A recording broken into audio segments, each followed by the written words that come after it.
Rightio.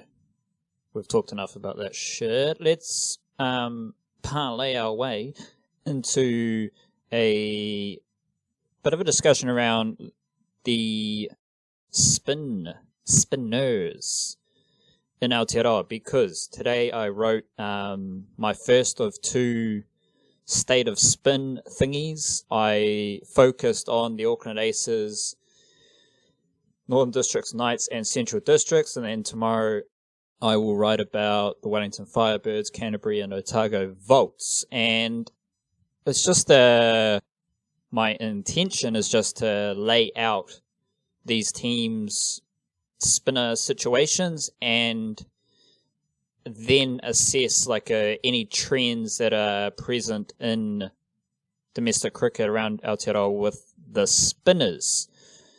The main thing I haven't written about the Wellington Firebirds and Canterbury and Otago Volts yet, but I know their spinner situation. And the main thing that sticks out to me is like where all the spinners are at in their careers. So like the youngest frontline spinner, not necessarily youngest, but the least experienced, least known of the Stags, Knights and Aces, to my knowledge, is Joseph Walker, who plays for the Knights.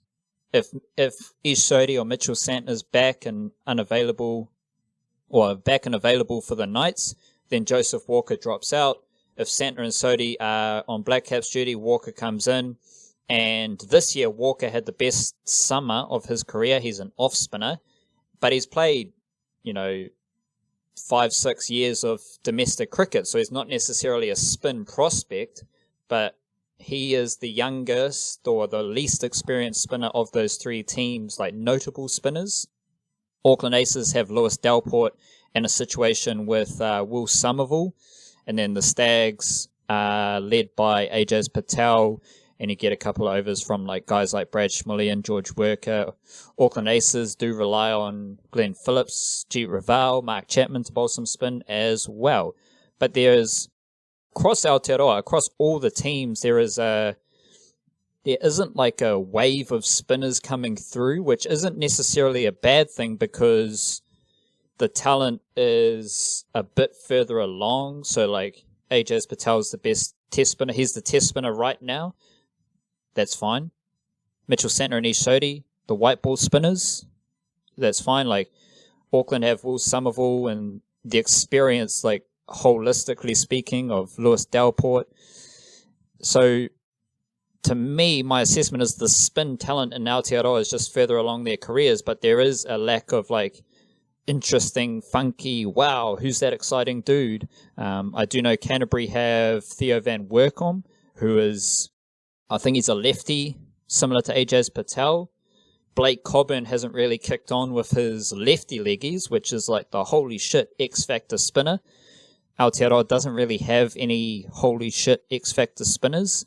And then there's like an abundance of part-time spinners across all the teams.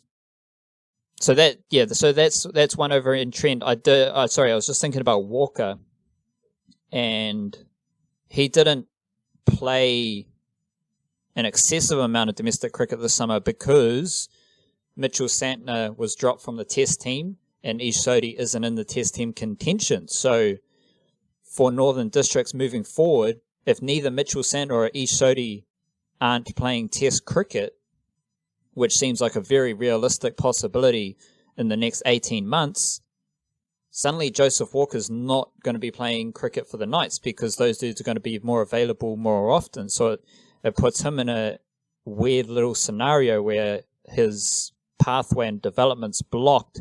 And I think there's a couple of those situations where, because the talent, the top tier talent, the spin talent in Aotearoa is a bit further down their careers, and then we have this weird abundance of part-time all-rounders, batsmen who bowl spin, all the little cracks and nooks and crannies where a young spinner could get in, they're all kind of clogged up at the moment. And again, it's not necessarily a good or a bad thing.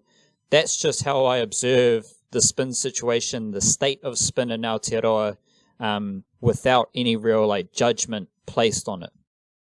So the cool thing about all that is it kind of coincides, like your little exploration there coincides with the fact that I've just written a thing looking at home versus away performances in Test cricket, and I'm currently writing a thing looking specifically, like leading on from the end of that one, into looking how spinners have performed in Test cricket in New Zealand conditions throughout history, because of an obvious trend that came from the home and away thing, which is that, generally speaking, and there's exceptions to every rule, Dion Nash was one who did quite well, Asimo did quite well away, but for the most part, like, all the good seamers in New Zealand conditions did very well, and did very well here, did worse overseas. So to various different degrees. Like Shane Bond, for example, an outstandingly good bowler in overseas conditions, even better in New Zealand conditions. Like his Test average was, I don't have it on me right now, but it was something like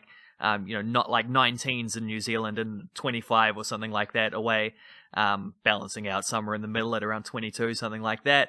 So like that's kind of your average baseline for the seamers. Some are absolutely extreme, like Jacob Oram was beyond like mind blown to look at how he was like a world class seam bowler in New Zealand conditions and absolutely disastrous whenever he went away. Daryl Tuffy as well, same mold, very expected, very unsurprising, those fellas.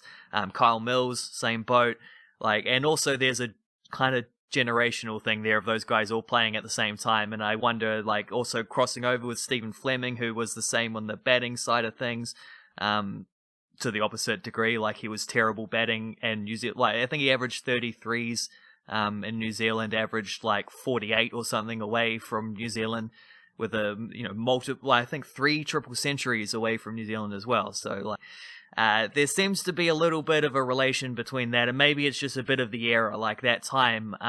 But when you look at the spinning numbers, it's the opposite. It's all Fleming-esque, which, spinners, I mean, it's completely expected when you think about, the grassy wickets that are allowing those seamers to take, to be so much more effective in New Zealand at the same kind of conditions, which are stopping the spinners from doing well. Plus, there's obviously a more direct relationship between the two, which is that Daniel Vettori couldn't take so many wickets playing in New Zealand if the top order's being ripped apart by the seam bowlers every time anyway. They're taking all the wickets, there's only 10 wickets per innings. Vettori's coming in and getting 1 for 40 from 20 overs or something like that, and that's over a test, that's all he's getting to feast upon, But generally speaking, yeah, with spinners, that was the opposite trend. Seamers do better in New Zealand, do worse overseas. Spinners do worse in New Zealand, do better overseas. So I've been sort of looking at different, I haven't got very deep into it yet, so where I can give answers to these things, but because of what I had from that home and away looky majiggy thing, I've got the working hypothesis, which I'll throw out now and put it on the record to see if it comes true when I actually start digging into it more. Working hypothesis being, well, there's a couple, because one, when I looked at the whole how spinners in general have performed in New Zealand, guys like Shane Warne, Matthias Muralitharan, they didn't have any problems. Murali, 30 wickets at 19.96. Shane Warne, 49 wickets at 21.30. Those are world-class numbers in a country where our own domestic spinners tend to struggle. Daniel Vettori's numbers were something like 38s in New Zealand and 31s overseas, somewhere in that range. It doesn't seem like the world-class spinners ever had a problem bowling in New Zealand conditions, whereas ours have, which suggests that perhaps we just don't produce very good spinners. The other aspect is that those guys like Warne and Murali got to come here and bowl 2 New Zealand batsmen who traditionally aren't so great against spin anyway, probably because we don't face a whole lot of it domestically, because we don't produce that many good ones, because the conditions aren't conducive. And there's this whole mixed up cause and effects thing with all this, but that's sort of what I'm trying to look into and explore and figure out if I can find some patterns with that, because my working hypothesis is that it's not just about conditions. I think we also just don't produce many good spinners, and again, cause and effect. It goes both ways. We don't produce them because the conditions are bad, but because the conditions are bad, the ones we produce aren't as good as they could have been. Then we don't trust them. We don't bowl them that well. Seeing bowlers do well here, so they get the priority. There's all these little things where everyone's kind of snapping at each other's heels, but that's kind of where I'm going with that one, and we'll see how that comes out in the wash once I've actually written and researched it. But yeah, might be a little bit of a focus on spin bowling over the next few days on the website. Which is when you put it in the context of that argument where everyone uses the stats that says spin hasn't taken a wicket in New Zealand for X amount of overs for 25 billion years. We only spinners. I Murali and Shane Warne obviously absolute monsters, but their records are aligned with them being monsters. It's not like they averaged 30 in New Zealand. They literally dominated from those stats that you're saying. So yes, they were world class, but they also fucking dominated in Aotearoa. Regardless of the conditions. Now, obviously, completely different time periods, but it does make you wonder, New Zealand is seen as a seam paradise, and I'm trying to rack my brain around, international teams and think of who the best spinners are and whether we've seen them in Aotearoa recently, because most teams... I think a lot of teams fall into the trap of doing what the Black Caps do. So they look at those stats and they see, well, spin doesn't take any wickets, and the Black Caps aren't playing a spinner for this game, so what's the point of us having a spinner? But there is that idea, and it's something that I have actually talked about a lot. Shane Warne loved bowling in Australia because of bounce, and there are other attributes that you can gain off pitches in New Zealand if you are good enough at spin bowling and you do have the tools. Some things can be hugely beneficial.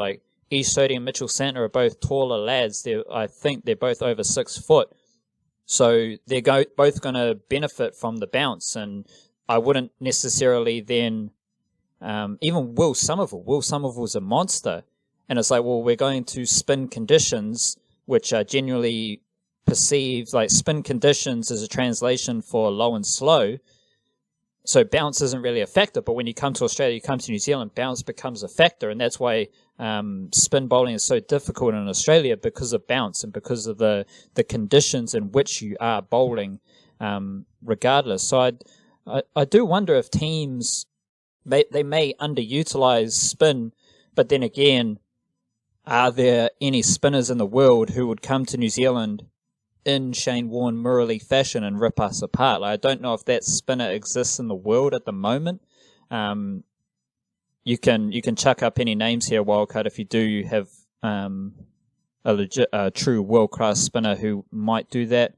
But there's definitely no one like that in Aotearoa, and that's a direct product of the role of the spinner in Aotearoa conditions, because your job is to be accurate and build pressure, which isn't conducive to developing funky X-factor spinners who can rip a team apart. Aotearoa hasn't had a spinner who can rip a team apart for my lifetime. Even Daniel Vettori, as good as he wasn't that good. We hear about Daniel Vettori's... A different kind of good. Yeah, flight, control, guile, change of pace, change of tempo. Funnily enough, in a similar way that that the analysis around Tim Southee is, there's so much nuance in what they're doing that you have to be a cricket nerd to really understand what makes them effective and why they are viewed in that realm. But there's just no...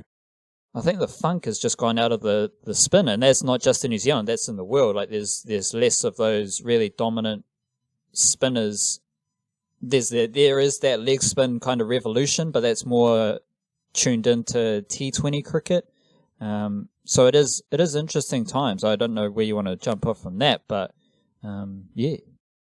Well, the best Test spinner of the last decade is Ravi Ashwin, and he's notoriously I am not going to look it up because I know this to be true. I can't be bothered typing in the whole thing, but he's notoriously way better in India than he is outside of India. So that's probably part of it too. I mean, just because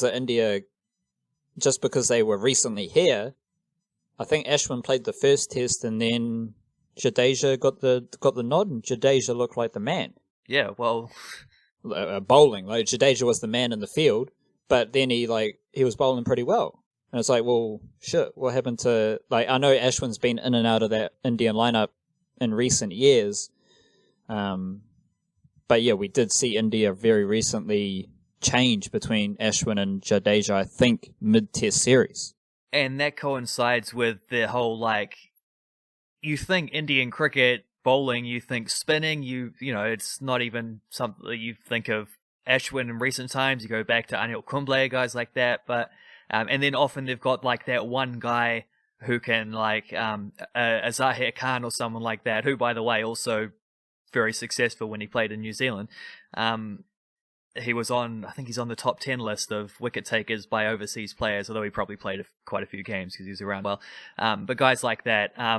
Whereas now, over the last couple years, you could almost, in fact, I don't even think it's almost, I think you can honestly say, certainly in shorter form stuff where Jasprit Bumrah's the best dude in the world at bowling at the death, but that seam attack for India is borderline I think that's the strength of their bowling attack now in a way which it hasn't normally been in the past, and that's probably a trend around the world because England have been trying to find a new spinner since Graham Swan retired.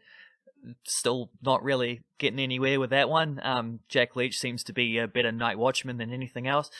South Africa are going through a transition post Imran Tahir kind of thing. They got that Maharaj dude who's alright, but not. Just there doesn't seem to be Sri Lanka, obviously. When Murali retired, they had Rangan Herath, and now he's gone. They're sort of scraping to find something else. Pakistan are alright, but other than that, there just doesn't seem to be very many dominant spinners anyway. Arguably the best spinner in the world is Rashid Khan. And how many tests have Afghanistan played? There's one? Their entire existence. I don't know. That does seem to be a global trend, and that's another thing I want to look at is how this is affected more recently. Because I think this might be a world cricket thing as well as a New Zealand cricket thing, but and this was also looking at the way all these things work. The battle between bat and ball, it always goes up one decade, down the next decade, it just swings and ups and downs and all this. Natural trends, but I did get as far as looking at grounds in New Zealand to see which grounds have traditionally had the best success for spinners, and it's quite funny because my idea coming into it was that it'd probably be Seddon Park, because Seddon Park's the one where often they'll pick an extra spinner, or maybe it'll be just a little bit of a drier wicket or whatever, I don't know. But at Seddon Park, spinners over where are we? 26 test matches between 1991 and 2019, spinners have averaged 42.34 at Seddon Park, which is almost 10 runs worse than Eden Park, which is 33.37. I'll ask you to guess what the only two test grounds in New Zealand of the there are 1, 2, 3, 4, 5, 6, 7, 8, 9 that have been used all time. What are the only two that have better spinning records? And it's not even close. They're both more than 5 runs better off than Eden Park. The only two that have better records for spin than Eden Park. I'd say the Basin Reserve's got to be one. I was looking for some instant you'd be wrong. feedback. Basin Reserve averaging 39.03 spinners there. Any additional guesses? So not based on reserve. Surely Hagley and University Oval. University Oval is quite a good guess. Hagley is not. Hagley Oval, actually, well, I'll say that it's not a good guess, but it's also a great guess in a funny way. Hagley Oval has hosted 7 test matches, and spinners have taken 21 wickets in those 7 test matches at an average of 56.28, an economy rate of 3.41. So spinners have done absolutely terrible in Hagley Oval. But the reason it's quite a good guess is because the best ground for spin in the history of Test cricket in New Zealand is actually AMI Stadium in Christchurch, which doesn't exist anymore and hasn't had a test match since 2006. Spinners averaging 28.17 there. The second one is Carisbrook, which also doesn't exist anymore, hasn't had a test match since 1997. They had 10 matches where spinners took 91 wickets at 28.34. So it's kind of I don't know if this is just that, like, the grounds that have replaced them have been kind of more modern, half-assy, kind of like, what would you call it? Well, that's not even really the case though with Hagley Oval and University. It's not like you can say those are drop-in pitches that are, really just rugby fields and all the stuff you'd say about Eden Park. But Eden Park, spinners have done all right there. And University Oval spinners do okay there. If you say Eden Park isn't really a test, well, they've had a test more recently than University Oval, though. I don't know. But I don't know what it is, because you wouldn't think that Christchurch will go from having the best ground for spin to having far and away the worst ground for spin. But, like, that's what's happened. So my only guess for why that could happen, because surely you can't just be, like, that drastic accidentally. It must just be that, like, tying in with that trend of more recently, in the last 5 years or so, spinners have been worse. And maybe they haven't had a tour from a dominant spinner because there just aren't very many of them around the world. I don't know, but it's like drastic, the difference between those two. Which isn't like overly surprising when I think about, because this summer I've thought like a lot about the Black Caps, but I also have. Well, it goes back to the summer before, 2018-19, because that's when I started to view the spin situation in Aotearoa as being, I don't want to say it's like good or bad, it's just weird in the sense that we had like 5 spinners who were all pretty good, and at that time I do remember doing a massive like deep dive into their stats, and I came to the conclusion that they're all the same because I could point to this stat and say this guy is better, or I could point to that stat and say that guy is better. I could say this guy has done this in the Plunkett Shield, that guy did that in the Ford Trophy.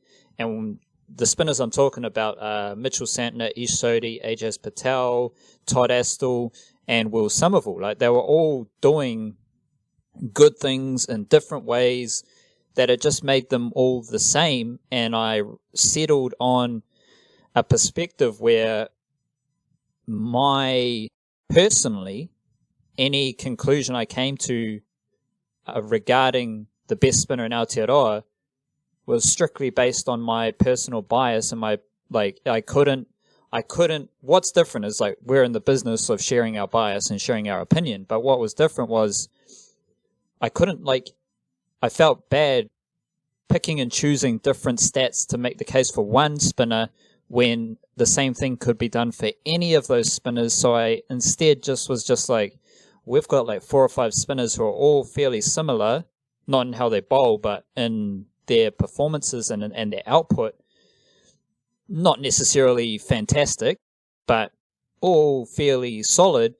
And who you think the best spinner is going to come down to your personal bias. Like, that's how crazy it was. We had like 4 or 5 spinners who were all okay, and you could make the case that like whoever was selected in the Black Caps, that was due to like some personal bias and favoritism and just stuff like that, because they're all pretty similar.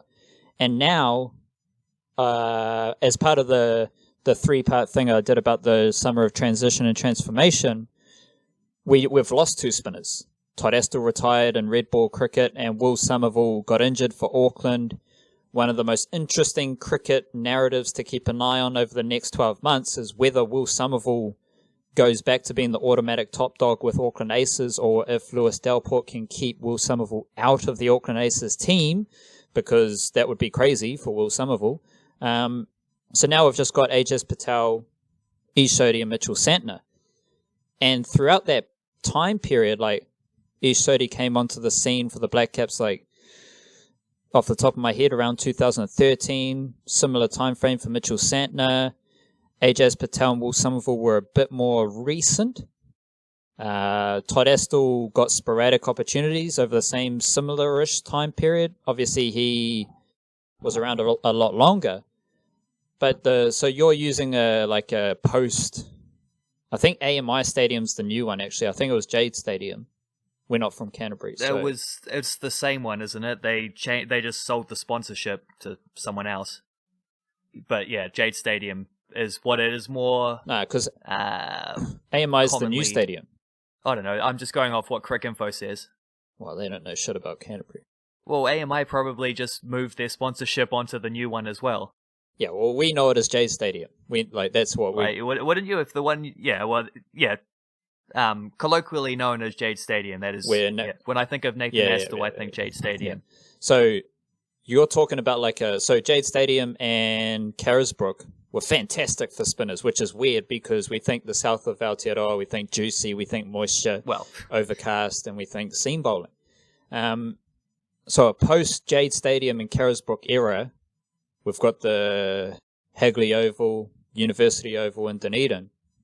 It's not perfect, but it's a similar time frame to like a post Daniel Vettori era. And you could make a strong argument that the spinners post Daniel Vettori have been pretty shit. Like, there were Jaden Patel had moments. Guys like Bruce Martin got opportunities. But there's, we do have... Mark Craig came and went. These guys are serviceable test bowlers. Like Ajaz Patel does a good job test cricket. Will Somerville's been good in test cricket. Ish Sodhi's been good in T20s. Mitchell Santner's good in T20 and ODI cricket. So they're all, again, different, they're all fairly even with different guys spiking in different formats at different times. What I ultimately I think I'm trying to say is that none of those dudes has made the spot their own. None of the dudes has broken free of the group and said, yo, I'm the motherfucking best spinner in Aotearoa. Here's why. Watch and learn. No one's done that. And in Aotearoa, we don't see any spinners doing well. We don't really see spinners performing at a high level based on all those numbers you mentioned with grounds, the numbers of seam wickets versus spin wickets. So it is to me, it's fucking my mind's hurting right now because there's so many variables and so many different things at play, and you start to wonder is it a case of because we've talked about this, the seam bowlers being too good where the spinner doesn't need to do anything, but then again we've had 5 different spinners come and go in and out. So no spinners really decided to dominate those games either. So it's hard to pinpoint anything. I think a lot of people look at the recent stats and they're just well, don't play a spinner.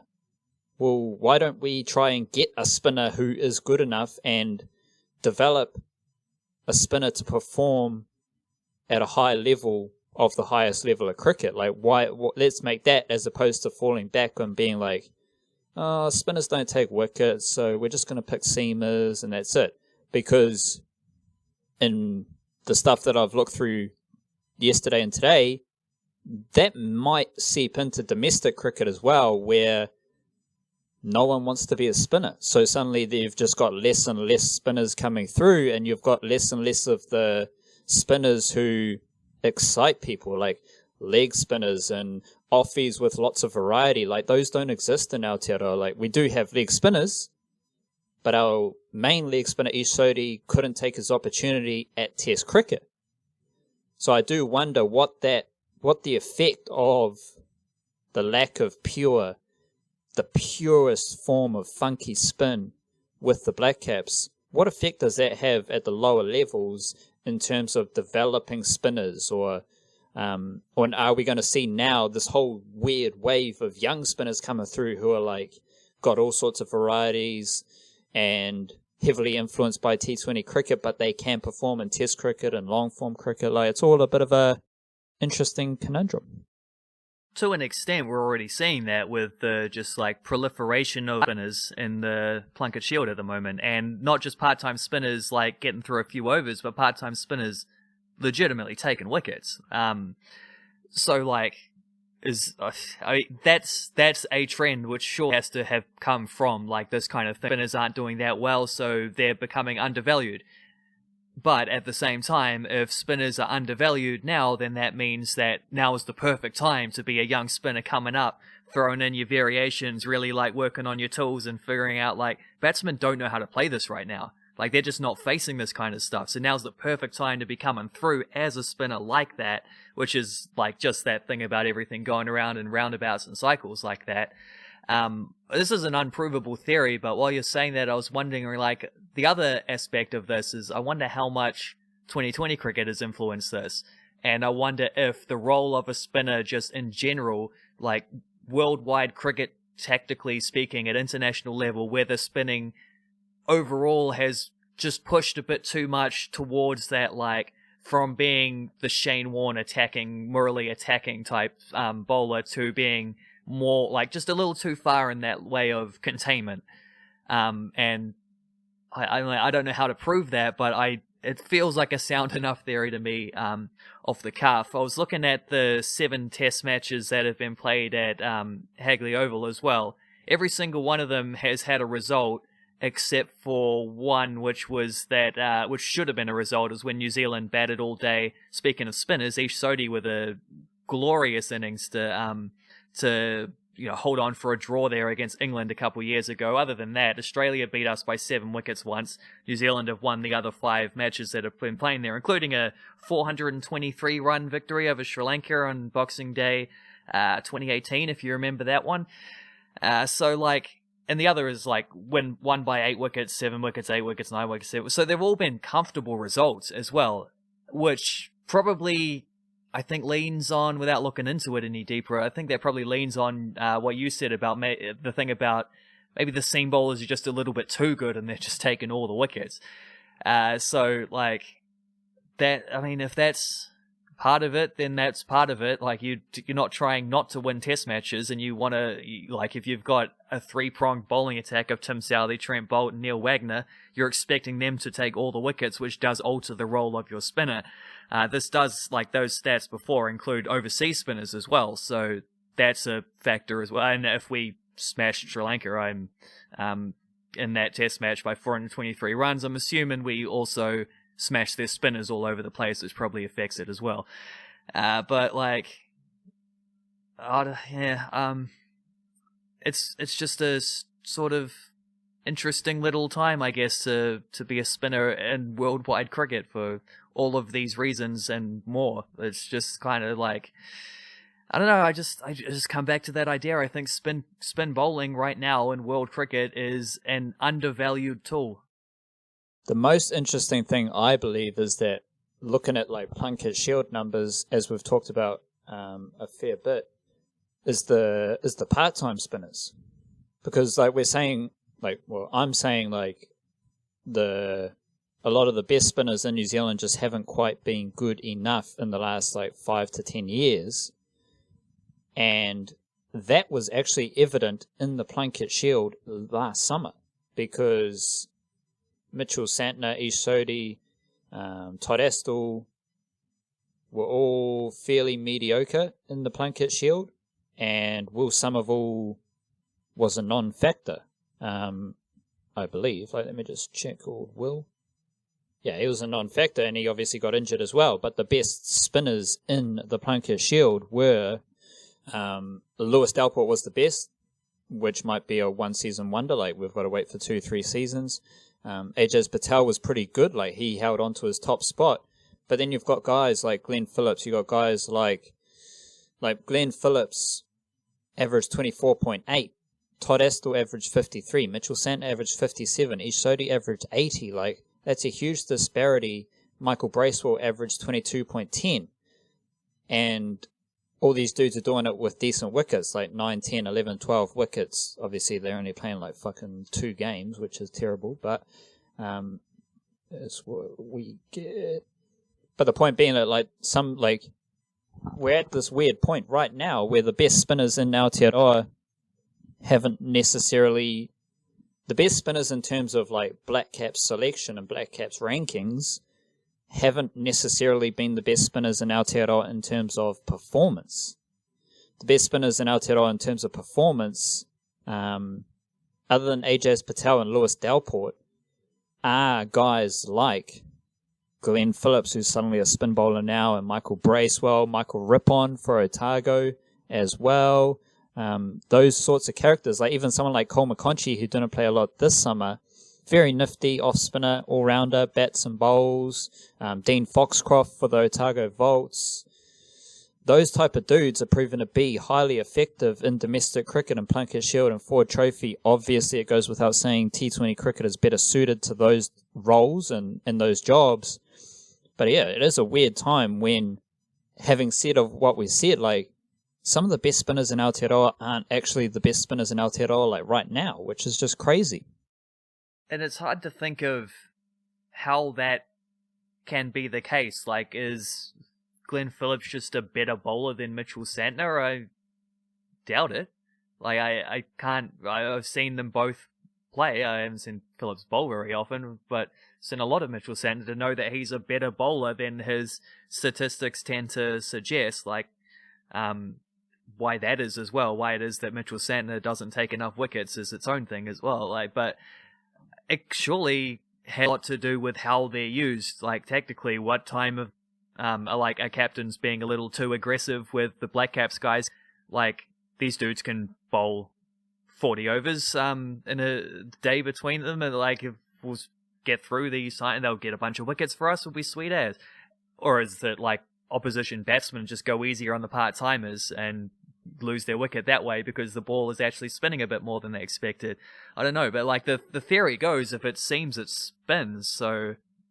And you can argue, you've seen that from the fact that the South Island things, up until Hagley Oval recently, seem to, and Basin Reserve as well, takes decent enough spin compared to other places. It's grounds like the Bay Oval last took 6 wickets at 50s, was the one where Mitchell Centner bowled all day against England to try get he got 3 for the night before and then bowled all day and didn't get a wicket, as we did eventually bowl through them to get the victory there. I think it was Neil Wagner coming to the rescue as per usual there. Seddon Park as well, not doing nearly as well of first spin as people would think, and like McLean Park obviously is just kind of like almost like a cliche in New Zealand cricket, where it's like we pick the spinners for the low, slow ones, whereas arguably the spinners are like, it's not that spinning. I mean, if you're going to India where pitches are up and stuff like that and you got nice like dust everywhere, yeah, sure, your spinners are going to be just an outrageous weapon. But on a flat like road of a New Zealand wicket, which we often get sometimes in these ones, like, it's not that spin bowling becomes so much better in those conditions. It's just that seam bowling becomes harder as well, so everything's on a more level playing field. Really what you see in those kind of games is that batsmen just score heaps of runs, regardless of who's bowling. So I think there's also a big old, and it's got to be like heritage based as well to some degree, of that New Zealand's never, I don't think ever really had a spinner who could rip through a lineup. Therefore, we've never learnt how to bowl with those kinds of spinners, like how to use them, how to attack with spin, rather than using them as like the go-between while your seamers are having a rest so they can come back. Yeah, definitely. Like, oh shit, the bed. I'd be far more attacking than some of the shit you see. But I'm not a cricket captain. Here's a little juicy little stat to leave us for our exit here, wildcard. Mitchell Centner, everyone loves his first-class bowling average. The highest of his bowling averages, a little bit higher than his test bowling average. First-class bowling average of 47. Now, that is considerably worse than Michael Bracewell, who has a first-class bowling average of 29.10. Glen Phillips, battling, but better than Mitchell Centner. He's got a first-class bowling average of 40.80. So, now let me just check here. First-class batting average of 28 for Mitchell Centner, first-class bowling average of 47. 28 and 47. Michael Bracewell, batting average 33, bowling average 29. So he's a better all-rounder than Mitchell Centner in first-class cricket. Yeah, he's passed the all-rounder test of the higher batting average. Yeah, and then Glen Phillips averaging 39.62 in first-class cricket with that bowling average of 40.8. So there's two dudes who are better batsmen and better bowlers than Mitchell Centner in first-class cricket, not even test cricket. Wow's, oh, wild card. Righty. Wrap it up there, eh? We'll drop our next email newsletter on Friday, probably. We'll be back next week for another podcast. As long as not much is happening, we're just settling into that one podcast a week groove. They are a bit longer, so that's cool. Jump on Patreon, support us on Patreon if you can, and stay tuned. I've got my second part to the State of Spin, and then Wildcard has teased a little thingy-majig about it won't be little. Spin bowlers coming to Aotearoa and overseas bowling and bowling in Aotearoa, so stay tuned for that. Plenty of spin for the East Coast over the next few days.